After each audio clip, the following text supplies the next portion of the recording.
देखिए, लोग mayor chairman सब लोग बनना चाहता है, सबकी इच्छा होती है। इच्छा में सबका अपना विजन होता है। कुछ लोगों का विजन होता है कि हमारे पास बहुत पैसा है तो हमको चेयरमैन बन जाना चाहिए। कुछ लोगों का होता है कि हम बहुत शक्तिशाली हैं, हमको चेयरमैन मेयर बन जाना चाहिए, अपना फेस वैल्यू बढ़ाने के लिए। देखिए, ऐसे लोग तो सिर्फ बहाना बनाते हैं, लोगों पर आरोप लगाते हैं, कुछ करते नहीं हैं। जिनको कुछ करना होता है वो बात नहीं बनाते हैं। उनको देखना चाहिए, उनको जानना चाहिए क्या यहाँ के गरीब को आवास नहीं मिलना चाहिए, उसके लिए उनको भी आवाज़ उठानी चाहिए। और अगर कोई आदमी कोई काम में आगे बढ़ रहा है तो उसको टांग खींचने वाला काम या उसको बदनाम करने वाला काम लोग अगर करते हैं तो वो करें, उनका काम है। लेकिन मैं उससे विचलित नहीं होता हूँ। मैं अपना काम, अपना लक्ष्य अपने सामने रख करके मैं काम करता हूँ। कोई ना कोई एक चूँकि पूर्णिया को गरीबों का दार्जिलिंग कहा जाता है, एक ठंडा इलाका है। हम कहते हैं कि अब बिहार का ग्रीष्मकाल की राजधानी पूर्णिया होनी चाहिए, जो 3 महीने कम से कम रहती है। तो उस 3 महीने में पूर्णिया भी राजधानी का मज़ा लेगा और यहाँ के लोग भी मज़ा लेंगे राजधानी का, और यहाँ से काम होगा। मेरी एक इच्छा है कि साहब, और इसके लिए मैं सरकार को नगर निगम चुनाव का आगाज हो चुका है। द्वितीय चरण में यहाँ चुनाव होना है 20 अक्टूबर को। उसके लिए नामांकन प्रक्रिया समाप्त हो चुकी है और हम अपने चैनल के माध्यम से बारंबार हर एक प्रत्याशी से महापौर पद के आपको मिला रहे हैं। इसी सिलसिले में आज हम आ पहुँचे हैं सैयद शाहिद रजा के पास, जो पूर्व में नगर परिषद चेयरमैन रह चुके और उनकी पत्नी नगर की प्रथम महापौर रही हैं। यानी डायरेक्ट और इनडायरेक्ट 2 बार उन्होंने नगर का नेतृत्व किया है। आइए हम उनसे जानते हैं महापौर पद के लिए जो वो खड़े हैं, क्या है उनका विजन। सबसे पहले सर, हमारे चैनल में आपका स्वागत है। धन्यवाद। सर, आपने महापौर पद के लिए नामांकन पर्चा दाखिल किया, 2 बार आपने नगर का नेतृत्व किया डायरेक्ट और इनडायरेक्ट रूप में। तो कितना कार्य आपने उस समय किया और क्या कार्य बच गया है जो आप अभी जनता के बीच में फिर से जा रहे हैं? अगर जनता आपको महापौर की कुर्सी देती है तो क्या कार्य करेंगे? देखिए, मैंने सर्वप्रथम 2002 में मैं चेयरमैन बना। उसमें बहुत सा काम जो कुछ था ही नहीं नगर परिषद में। सही ढंग से बैठने की जगह नहीं थी, स्टाफ के बैठने की जगह नहीं थी, बहुत बुरे हाल में था। मैंने उसको बहुत कुछ ठीक ठाक कराया।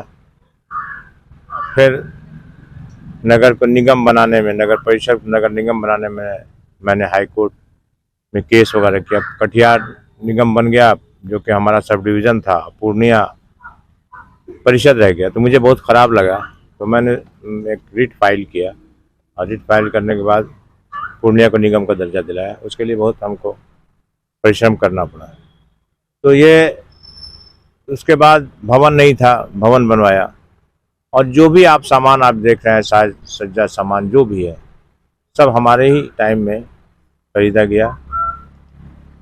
जैसे कचरा उठाने के लिए गाड़ी, ट्रैक्टर, टेम्पू, उसके अलावा ये टंकी साफ करने के लिए मशीन, ये सारी चीज़ें का हमने व्यवस्था किया और नगर निगम को या नगर परिषद को सजाने का काम किया।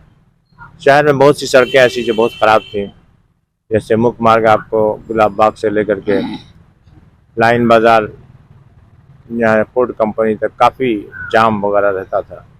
इसके वजह से तत्कालीन जिला पदाधिकारी मनीष कुमार वर्मा के सहयोग से इसको 6 लेन बनाया गया और आज लोगों को आसानी होती है। लाइन बाज़ार की सड़क बहुत ख़राब हालत में थी, उसको भी हमने बनवाया बहुत प्रयास से। लेकिन अभी तक उसमें जो नाला का जब प्रावधान किया गया था, अभी तक वो नाला नहीं बन पाया मेरे छोड़ने के बाद। देखिए, लोग मेयर चेयरमैन सब लोग बनना चाहता है, सबकी इच्छा होती है। इच्छा में सबका अपना विज़न होता है। कुछ लोगों का विज़न होता है कि हमारे पास बहुत पैसा है तो हमको चेयरमैन बन जाना चाहिए। कुछ लोगों का होता है कि हम बहुत शक्तिशाली हैं, हमको चेयरमैन मेयर बन जाना चाहिए, अपना फेस वैल्यू बढ़ाने के लिए। लेकिन हमारी इच्छा वो नहीं, हमारी इच्छा है कि हम शहर में जाएँ तो शहर के लिए कुछ करें। और मैंने पहले भी किया, गरीबों का आवाज़ दिलाने का काम किया। आज भी जो ऐसे गरीब, जो भूमिहीन लोग हैं, जो सड़क के किनारे हैं, बहुत बुरे हाल में हैं, बार बार सरकार उनको हटा देती है, तो उसको आवाज़ दिलाने के लिए काम मैंने करने का बीड़ा उठाया है और मैं इस पर काम भी कर रहा था। तो बाद में मुख्यमंत्री नीतीश कुमार जी ने भी एक वादा किया कि साहब, हमने भवन बना के, मैं 3 मंजिला भवन बना के उनका भूमिहीनों को शहर में मैं दूंगा। ये अखबार में भी आया है। सरकार की चिट्ठी भी है लेकिन यहाँ के प्रशासन के लोगों ने या जो तत्कालीन नगर निगम के महापौर रहे या रही, उन लोगों ने कभी इस पर ध्यान नहीं दिया। तो मेरा एक सबसे बड़ा विज़न अभी पहला यह है कि साहब उन गरीबों को जो कि अभी सड़क के किनारे या इधर उधर बसे हुए हैं, उनको एक आवास देने का काम मैं करूँगा। ये मेरा अपना एक लक्ष्य है इस महापौर बनने का। जो लोग आपके ऊपर आरोप लगा रहे हैं कि गरीब का 400-500 रुपया खर्च का करवा दिया, ऐसा कोई योजना नहीं है, और आपका कहना है कि सरकार द्वारा चिट्ठी निर्गत हुई है जिसकी खबर पटना से भी प्रकाशित हुई है, बिल्कुल सही है। तो वैसे लोग को आप क्या कहना चाहेंगे? देखिए, ऐसे लोग तो सिर्फ बहाना बनाते हैं, लोगों पर आरोप लगाते हैं, कुछ करते नहीं हैं। जिनको कुछ करना होता है वो बात नहीं बनाते हैं। उनको देखना चाहिए, उनको जानना चाहिए क्या यहाँ के गरीब को आवास नहीं मिलना चाहिए, उसके लिए उनको भी आवाज़ उठानी चाहिए। और अगर कोई आदमी कोई काम में आगे बढ़ रहा है तो उसको टांग खींचने वाला काम या उसको बदनाम करने वाला काम लोग अगर करते हैं तो वो करें, उनका काम है। लेकिन मैं उससे विचलित नहीं होता हूँ। मैं अपना काम, अपना लक्ष्य अपने सामने रख करके मैं काम करता हूँ। अभी एक समस्या शहर में है कि आधे घंटे की बारिश में पूरा शहर जलमग्न हो जाता है, जो ड्रेनेज की मुख्य समस्या है। देखिए, ड्रेनेज को लेके आपका क्या? देखिए ड्रेनेज की ये सब जगह ये समस्या है। लोग कहते हैं सिर्फ पूर्णिया में समस्या, हम तो कहते हैं पूर्णिया बेहतर है फिर भी और जगह से। और शहरों में आप जाइए तो लगता है कि वहाँ गाड़ी भी नहीं चलती है। वहाँ तो वर्षा बहुत तेज जब होता है पानी फौरन नहीं निकलता। पूर्णिया में ड्रेनेज की व्यवस्था होनी चाहिए, ये हम भी जानते हैं। और यहाँ पर एक लालगंज नाला है, उसको बनना चाहिए। लेकिन लालगंज नाले को अगर बनाया जाएगा तो उसमें बहुत समस्या खड़ी होगी, इसलिए कि बहुत उसे इंक्रोचमेंट का मामला है और काफ़ी हर जगह नाली को लोगों ने इंक्रोच कर लिया। और आज हल्ला करते हैं लोग कि साहब जल जमाव की समस्या है। ये जल जमाव की समस्या जो पैदा हुई है कहीं ना कहीं हमारे और आपके द्वारा किया गया है। नाली की सफाई का जहाँ तक सवाल है तो नगर निगम भी उस काम में थोड़ा सा पिछड़ रही है। तो मुझे उम्मीद है, हम लोगों ने सरकार को योजना भी बना के भेजा है और योजना मंजूर भी हुआ है। तो ड्रेनेज सिस्टम को बनाने सरकार भी पैसा देने के लिए तैयार है, सरकार भी पैसा दे देगी, लेकिन उसको बनाने में बहुत परेशानी है।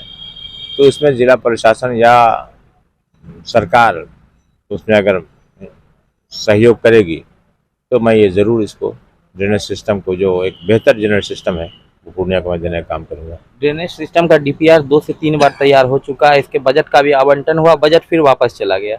आपके समय में भी हुआ, उसके बाद भी हुआ। नहीं, पहले मेरे समय में जो हुआ था उसमें हुआ कि साहब चूंकि उसके बाद निगम बन गया तो क्षेत्र काफ़ी 5 पंचायत जुड़ गया, तो अब ये बात हुई कि साहब नहीं, क्षेत्र बड़ा हो गया तो इसलिए दूसरा डीपीआर तैयार किया जाए जो पूरे कॉरपोरेशन का हो। तो इसलिए पहले वाला डीपीआर को रद्द कर दिया गया और दूसरा डीपीआर फिर तैयार हुआ है और उस डीपीआर पर काम भी चल रहा है। हमको लगता है कि बहुत जल्द उस पर पैसा फंड भी आवंटित हो जाएगा। हम लोग प्रयास करेंगे। सब प्रत्याशियों का दावा अलग अलग है, आप इन प्रत्याशियों के भीड़ में अपने आप को कैसे अलग मानते हैं और शहर के लिए कोई अलग सा मास्टर प्लान आपका क्या है जो जनता तक आप इस प्लान को पहुंचाना चाहते देखिए, बहुत सी बात है। प्लान मैं क्या बताऊं, प्लान बनाने से सब लोग उसका नकल शुरू कर देते हैं। जो भी बात मैं कहता हूं हर आदमी वही दूसरी बात को दोहराता है। तो ये मेरा विज़न है, वो हमारे पास है। मैं अगर जब जीतूंगा, लोगों का सहयोग मुझे मिलेगा, तब मैं बताऊंगा कि मेरा विज़न शहर के लिए क्या। पहले से भी हमारा विज़न, आज हमारे विज़न की वजह से पूर्णिया शहर बदला हुआ दिखता है। मैंने उसके लिए आधारिक रूप से काम किया और पहले ही टर्म में हमने सारी योजनाओं को बनाया। और ड्रेनेज सिस्टम की जो योजना थी वो चूँकि निगम बन गया उसके बाद तो उसको चेंज करना पड़ा, लेकिन करीब करीब सारी योजनाएं हमारे पहले ही टर्म जो हम चेयरमैन हुए थे उसी टाइम में मैंने कर लिया था। दूसरे टाइम में हमने बहुत सा काम किया जो हमारी मैडम रही। तो इसलिए हमारे पास विज़न बहुत सा है, बहुत सा काम है। सारी सड़कों का चौड़ीकरण कराना है, चौक चौराहे का सौंदर्यीकरण कराना है। पूर्णिया शहर में झुग्गी झोपड़ी खत्म होना चाहिए, उसके वजह से शहर की सुंदरता पर नहीं बनती है। और लोग स्मार्ट सिटी की बात करते हैं, हम कहते हैं कि आप अगर जैसे ही विकसित होगा तो खुद ब खुद स्मार्ट सिटी बन जाएगा। स्मार्ट सिटी बनाने के लिए खुद भी स्मार्ट बनना पड़ेगा। लोगों को सिर्फ बोल देने से या कह देने से स्मार्ट सिटी नहीं बनता। बहुत से लोग कहते हैं स्मार्ट सिटी बना दें। स्मार्ट सिटी बनने का मतलब बिहार के लेवल पर नहीं, ऑल इंडिया लेवल पर आपको बात करनी होगी। ऑल इंडिया लेवल पर आप स्मार्ट सिटी की अगर बात करेंगे तो बहुत काम करना यहाँ बाकी है। जो विज़न है हम लोगों का और उसका क्राइटेरिया है कि स्मार्ट सिटी किन किन हालात में स्मार्ट सिटी बन सकता है। दूसरा एक बहुत बड़ी बात पहले भी हम लोग कहते थे, इस भी कहते हैं कि पूर्णिया को ग्रीष्मकाल की राजधानी बनाना चाहिए। ये मेरा बहुत पहले का विजन भी था। उस टाइम भी मैंने मुख्यमंत्री नीतीश कुमार जी को एक मेमोरेंडम दिया था कि रांची चूँकि ग्रीष्मकाल की राजधानी हुआ करती थी, अब वो नहीं है बिहार में, अब वो झारखंड एक स्टेट बन गया है। तो अब कोई ना कोई एक चूँकि पूर्णिया को गरीबों का दार्जिलिंग कहा जाता है, एक ठंडा इलाका है, हम कहते हैं कि अब बिहार का ग्रीष्मकाल की राजधानी पूर्णिया होनी चाहिए, जो 3 महीने कम से कम रहती है। तो उस 3 महीने में पूर्णिया भी राजधानी का मज़ा लेगा और यहाँ के लोग भी मज़ा लेंगे राजधानी का, और यहाँ से काम होगा। मेरी एक इच्छा है कि साहब, और इसके लिए मैं सरकार को मेमोरेंडम भी दूंगा। इसके लिए तो सर टूरिस्ट प्लेस में भी इसको बदलना होगा। वो बहुत कुछ होगा, विकास खुद ब खुद हो जाएगा अगर इस पर काम किया जाएगा। तो ये भी मेरा विज़न, तो बहुत सा विज़न है, और इतना विज़न हम बता करके क्या करेंगे, काम करना है। जो काम हो जाए, हम कहते हैं बहुत बड़ी बड़ी बात, लेकिन हो नहीं तो वो भी नहीं चाहते हम चाहते हैं कि जो हो कर सकते हैं वो करेंगे। जाते जाते एक सवाल कि शहर में आवास योजना पहले, क्योंकि शहर में इलेक्शन ही 17-18 साल पे नगर पालिका का हुआ था, उसके बाद यहाँ आवास योजना को लाया गया। आवास योजना की राशि पहले कुछ थी, बाद में फिर नगर निगम हुआ, कुछ बढ़ी, उसके बाद फिर उसकी राशि घट गई। ऐसा क्यों हुआ, इसके बारे में कुछ बता दें कि सबसे पहले महंगाई तो बढ़ी। नहीं, सबसे पहले ये बात हुई कि साहब ये आवास योजना जो है हम लोग ने सिर्फ पूर्णिया में लाया, शहर में। बिहार में पहला पूर्णिया में आया। देहात में हुआ क्या कि देहात में इंदिरा आवास का ये था, गरीबों के लिए आवास, इंदिरा आवास था, लेकिन शहर के गरीबों के लिए सरकार के पास कोई योजना नहीं थी। तो हमने इसके लिए आवाज़ उठाया और 2 बात कही कि साहब क्या शहर में गरीबों को रहने का अधिकार नहीं है। सरकार से मैंने सवाल किया कि शहर में गरीब नहीं रह सकते हैं, तांगा वाले, घोड़ा गाड़ी वाले, ठेला वाला, उसको शहर में रहने का अधिकार नहीं है। बोला क्यों? हम बोला कि इसलिए कि शहर में उस गरीब को, जब आप देहात में इंदिरा आवास देते हैं तो शहर के गरीबों के लिए आवास की योजना होनी चाहिए। तो इस पर बहुत बहस हुई, काफ़ी ये कि साहब पूरे हिंदुस्तान में कहीं नहीं है, आप ये नई बात क्यों करते हैं। हम बोला कि मेरी बात अगर सही है तो सरकार को मानना चाहिए। शहर में भी गरीब बसते हैं और बस सकते हैं, और नहीं तो शहर से गरीबों को हटा दीजिए। आप बोलिए कि आप देहात जाइए और देहात में आपको घर सरकार देगी। इसलिए हमने इसको बहुत प्रयास किया और सरकार ने हमारी बात को माना, भारत सरकार ने इस बात को माना, और वो स्लम एरिया को डेवलप करने की योजना बनी, और योजना बना के हमने सरकार को भेजा, और भी कुछ जगह से योजना आई। तो ये सबसे पहले हम लोग पूर्णिया ने ही इसको स्टार्ट किया। उसके बाद IHSDP स्कीम के तहत यहाँ पर 2-3 हज़ार घर सेंक्शन हुआ। उसके बाद फिर सरकार ने देखा कि नहीं ये बहुत अच्छी स्कीम है, तो उसने राजीव आवास योजना कह के इसको लागू किया और पूरे भारत में इसको लागू कर दिया। लेकिन इसका जन्म पूर्णिया से हुआ, ये बात लोग जानते हैं। जो लोग हमारे साथ काम किए हुए लोग हैं उनको पता है कि हमने इसके लिए कितनी मेहनत किया और अपना पैसा खर्च किया। ये भी नहीं कि, क्योंकि मेरी एक इच्छा थी कि साहब यहाँ के गरीबों को आवास मिलना चाहिए। और बहुत ज़्यादा फूस की झोपड़ियाँ थी, आग लग जाता था तो लोग जल जाता था, घर बर्बाद हो जाता था। तो इसलिए मेरे अंदर से ये इच्छा थी कि ये हो, और मैंने इसको कराया। और ये पूरे हिंदुस्तान में लागू हुआ। उसमें 2,40,45 हज़ार रुपया मिलता था राजीव आवास में। उसके बाद राजीव आवास में 2,60,000 रुपये था। उसके बाद फिर मोदी जी आए, उनकी सरकार आई, तो उन्होंने सबके लिए कॉमन कर दिया, ऑल फॉर हाउस नाम। हाँ, हाउस फॉर ऑल। जिसको भी फूस का घर है, जिसको भी टीन का ऊपर में नीचे दीवार है, तो वो सबको दिया गया। तो ये, लेकिन राशि उसकी घट गई।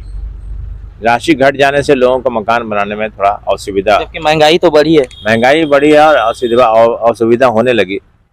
तो सरकार को चाहिए कि इस राशि को कम से कम 5 लाख करें। अगर आप नगर निगम में आते हैं तो क्या इस आवास योजना की राशि के लिए आपका क्या अलग से रहेगा? मैं इसके लिए सरकार को लिखूंगा, और अगर भारत सरकार 2 लाख रुपया देती है तो मैं राज्य सरकार से कहूँगा वो भी इसमें कुछ राशि मिला दे, ताकि कुछ ज़्यादा लोगों को आसानी हो मकान बनाने में। नहीं तो 2 लाख में मकान नहीं बन सकता। ये सहयोग राशि हो गई, मकान बनाने की राशि नहीं हुई। तो आपने देखा, हमारे साथ मौजूद थे नगर के 18 साल के बाद चुनाव होने के बाद पहली बार नगर परिषद चेयरमैन बने सैयद शाहिद रजा, जो अभी महापौर के प्रत्याशी हैं, और अपने विजन और रीजन को स्पष्ट करते हुए जनता के बीच हमारे चैनल के माध्यम से अपनी बात को रखा, और उन्होंने क्या कार्य किया। अब देखना ये दिलचस्प होगा कि नगर निगम पूर्णिया का ताज जनता किसके सर पहनाती है और किसे अपना मेयर बनाती है। अपने सहयोगी के साथ पूर्णिया से मैं मोहम्मद रागी वाला।